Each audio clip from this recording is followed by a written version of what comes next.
സംസ്ഥാന NSS കാര്യാലയവും AIDS control സൊസൈറ്റിയും സംയുക്തമായി നടത്തുന്ന എയ്ഡ്സ് പ്രതിരോധ ക്യാമ്പയിനായ യുവജാഗരൺ പദ്ധതിയുടെ പ്രചരണ പരിപാടിക്ക് ജില്ലയിൽ തുടക്കമായി.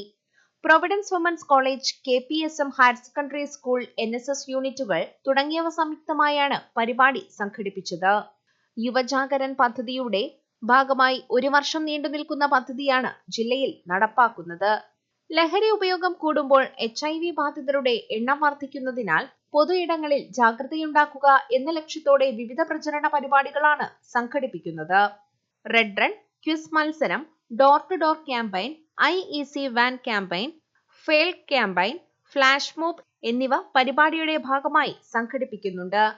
കോളേജിൽ റെഡ് റിബൺ ക്ലബ്ബും സ്കൂളുകളിൽ ജൂനിയർ റെഡ് റിബൺ ക്ലബ്ബുമാണ് പരിപാടിക്ക് നേതൃത്വം നൽകുന്നത്. NSS റീജിയണൽ ഡയറക്ടർ YM ഉപ്പിൻ പരിപാടിയുടെ ഉദ്ഘാടന കർമ്മം നിർവഹിച്ചു. സംസ്ഥാന NSS officer doctor RN Ansar അധ്യക്ഷത വഹിച്ചു. NSS regional coordinator S Sreejith, ജില്ലാ കോർഡിനേറ്റർ ഡോക്ടർ സംഗീത കൈമൾ, NSS സംസ്ഥാന നോഡൽ ഓഫീസർമാരായ PK സിനോ, ലിജോ ജോസഫ് തുടങ്ങിയവർ സംസാരിച്ചു.